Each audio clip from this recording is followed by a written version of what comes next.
नमस्कार, अपने उत्तराखंड देख रहे हैं आप। मैं हूं आपके साथ में। आप उत्तराखंड में 38वें नेशनल गेम्स का शुभारंभ हो गया है। पीएम मोदी ने देहरादून में आयोजन स्थल पहुंचकर नेशनल गेम्स का शुभारंभ किया। इस दौरान पीएम मोदी ने उत्तराखंड के ओलंपियंस से भी मुलाकात की। आपको बता दें कि देश भर के 9,545 खिलाड़ी नेशनल गेम्स में हिस्सा ले रहे हैं। वहीं इस मौके पर सीएम धामी ने कहा कि नेशनल गेम्स की थीम जो है ग्रीन गेम्स रहेगी।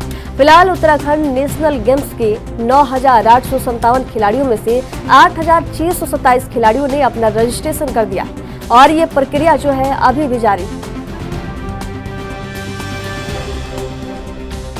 मैं धामी जी और उनकी पूरी टीम को, उत्तराखंड के हर नागरिक को इस शानदार आयोजन के लिए बधाई देता हूं।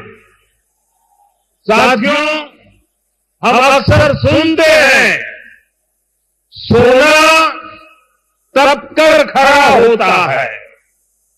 हम खिलाड़ियों के लिए भी ज्यादा से ज्यादा मौके बना रहे हैं ताकि वे अपने सामर्थ्य को और निखार सके। साथियों, आज दुनिया कह रही है 21वीं सदी भारत की सदी है और यहां बाबा केदार के दर्शन के बाद मेरे मुंह से, मेरे दिल से अचानक ही निकला था, ये उत्तराखंड का दशक है। मुझे खुशी है कि उत्तराखंड तेजी से प्रगति कर रहा है। कल ही उत्तराखंड देश का ऐसा राज्य बना है जिसने यूनिफॉर्म सिविल कोड, समान नागरिक संहिता लागू की। मैं कभी कभी इसे सेक्युलर सिविल कोड भी कहता हूं। समान नागरिक संहिता हमारी बेटियां, माताओं बहनों के गरिमापूर्ण जीवन का आधार बनेगी। यूनिफॉर्म सिविल कोड से लोकतंत्र की स्पिरिट को मजबूती मिलेगी, संविधान की भावना मजबूत होगी। और मैं आज यहां स्पोर्ट के इस इवेंट में हूं तो इसे मैं आपसे जोड़कर भी देखता हूं। स्पोर्ट्समैनशिप हमें भेदभाव की हर भावना से दूर करती है। हर जीत, हर मेडल के पीछे का मंत्र होता है सबका प्रयास। स्पोर्ट से हमें टीम भावना के साथ खेलने की प्रेरणा मिलती है। यही भावना यूनिफॉर्म सिविल कोड की भी है। किसी से भेदभाव नहीं, हर कोई बराबर। मैं उत्तराखंड की भाजपा सरकार को इस ऐतिहासिक कदम के लिए बधाई देता हूं। आदरणीय प्रधानमंत्री जी, आपके देवभूमि उत्तराखंड आगमन पर हमेशा की भांति प्रदेश के प्रत्येक नागरिक का हृदय प्रफुल्लित है। चाहे बाबा केदार की पुण्यधरा में आपका आना हो, देश के प्रथम गांव माड़ा का आपका ऐतिहासिक दौरा हो, उत्तराखंड इन्वेस्टर समिट में आपकी उपस्थिति हो, या फिर महादेव के पवित्र तीर्थ आदि कैलाश की आपकी यात्रा हो, आपका देवभूमि में आगमन हमेशा उत्तराखंड के लिए शुभ और ऐतिहासिक रहा है। पहले 14 दिन का और अब कुल मिलाकर 17 दिन खेल महाकुंभ का आयोजन प्रदेश के विभिन्न 11 स्थानों पर आयोजित किया जा रहा है, जिसमें देश भर के 10,000 से अधिक खिलाड़ी करीब 35 खेलों में प्रतिभाग करेंगे। इसके साथ ही पर्यावरण का संरक्षण का संदेश देने के उद्देश्य से हम इस बार के राष्ट्रीय खेलों का आयोजन ग्रीन गेम की थीम पर कर रहे हैं। इस आयोजन में सौर ऊर्जा का व्यापक प्रयोग किया जाएगा।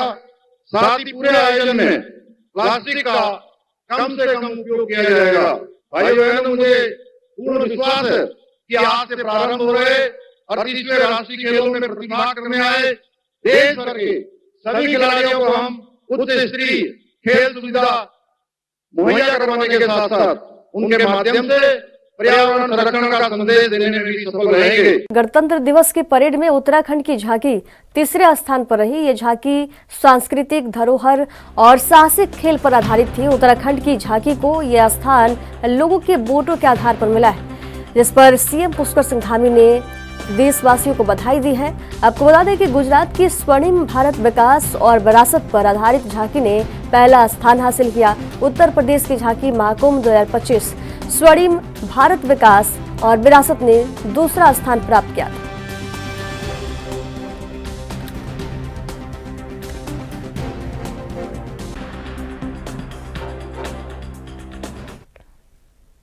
उत्तराखंड के रुड़की में 2 दिन पहले हुई फायरिंग की घटना ने एक नया विवाद खड़ा कर दिया है। निर्दलीय विधायक और बीजेपी के पूर्व विधायक के बीच हिंसा की इस घटना पर हरीश रावत ने सरकार को घेरा है। सोशल मीडिया पर साझा किए एक वीडियो में रावत ने कहा कि दोनों विधायकों को सत्ता का संरक्षण प्राप्त है। उन्होंने चेतावनी दी कि अगर ऐसे लोगों पर लगाम नहीं लगाई गई तो ये लोग बूथ कैप्चरिंग जैसी घटनाओं को अंजाम देंगे।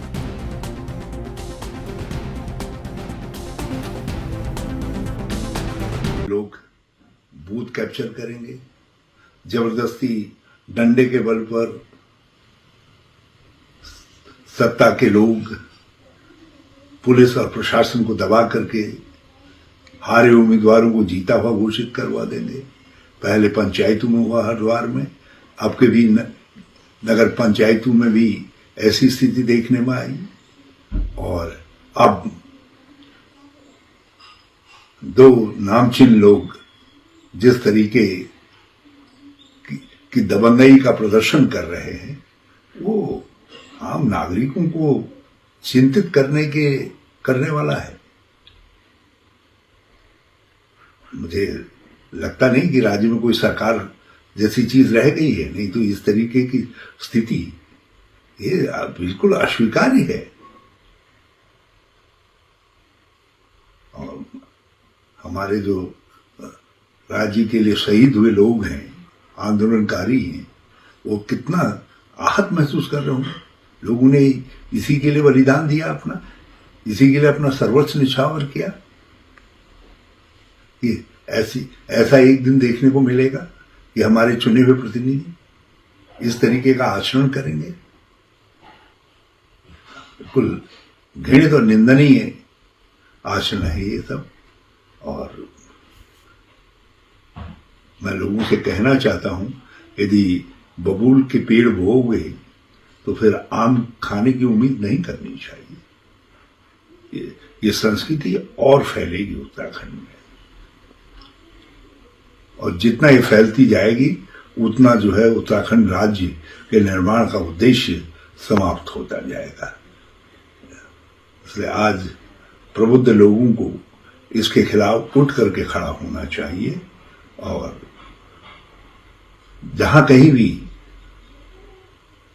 सत्य और सत्ता का नग्न दुरुपयोग हो रहा हो, उसके खिलाफ आवाज बुलंद करनी चाहिए।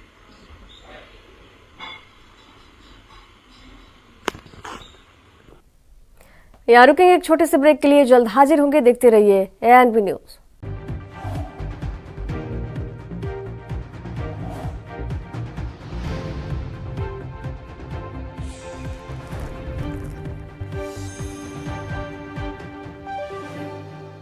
ब्रेक के बाद एक बार फिर से आप सभी का स्वागत है। 38वें राष्ट्रीय खेलों का आयोजन अब टनकपुर में भी होगा। मुख्यमंत्री पुष्कर सिंह धामी और प्रधानमंत्री नरेंद्र मोदी के दिशा निर्देश पर यह ऐतिहासिक घटना टनकपुर में होने जा रही है। इस मौके पर नगर पालिका अधिशासी अधिकारी भूपेंद्र प्रकाश जोशी के नेतृत्व में शारदा घाट पर भव्य गंगा आरती का आयोजन किया गया, जहां 5100 दीपों ने घाटों को जगमगा दिया।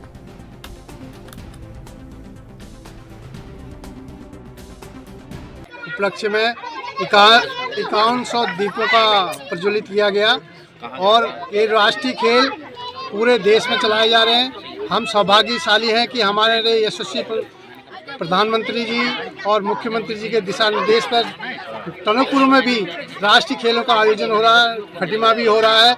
और हम सौभाग्य हैं कि हमें यह राष्ट्रीय खेल सामने कभी सुना था कि राष्ट्रीय खेल होते हैं। आज हम प्रत्यक्ष रूप से माननीय मुख्यमंत्री जी के दिशा निर्देश पर राष्ट्रीय खेल टनकपुर में देखने को मिलेंगे। इसी के क्रम में हमने 5100 दीप सम्मानित जिलाधिकारी जी के निर्देश पर यहाँ शारदा घाट पर भव्य और दिव्य आयोजन करके हमारे सारे सभासद आप यहाँ पर उपस्थित थे और यहाँ पर दीपों को प्रज्वलित किया गया। और हम ईश्वर से प्रार्थना, शारदा मैया से ये प्रार्थना करते हैं, माँ पूर्णागिनी से प्रार्थना करते हैं कि यह राष्ट्रीय खेल जो उत्तराखंड में गौरवशाली इतिहास बनाने जा रहे हैं, पूरे प्रदेश में सुख शांति से और उज्जवल भविष्य के साथ संपन्न हो, यही मैं कामना करता हूँ। रुड़की में बीजेपी नेता कुंवर प्रणव चैंपियन द्वारा खानपुर विधायक उमेश कुमार के ऑफिस पर की गई फायरिंग के बाद पुलिस ने पूरे जिले में अलर्ट जारी कर दिया है। खास तौर पर कोटद्वार में पुलिस अब लाइसेंसी और अवैध हथियारों के खिलाफ बड़ा अभियान चला रही है। अपर पुलिस अधीक्षक चंद्रमोहन सिंह ने बताया कि पुलिस हथियारों के सही इस्तेमाल और दुरुपयोग पर नजर बनाए हुए है और इसके लिए लोकल इंटेलिजेंस को अलर्ट किया गया है।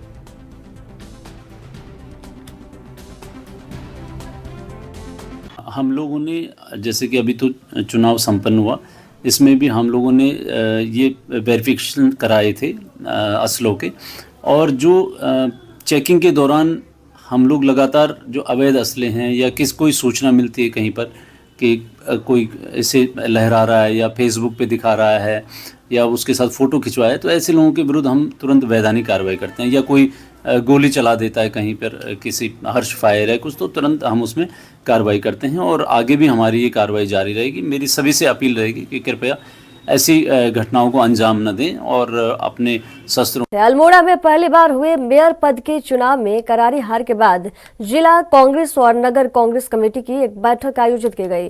बैठक में पार्टी के निराशाजनक प्रदर्शन का विश्लेषण किया गया। आपको बता दें कि अल्मोड़ा विधायक मनोज तिवारी ने कहा कि आने वाले समय में कमियों को और दूर किया जाएगा।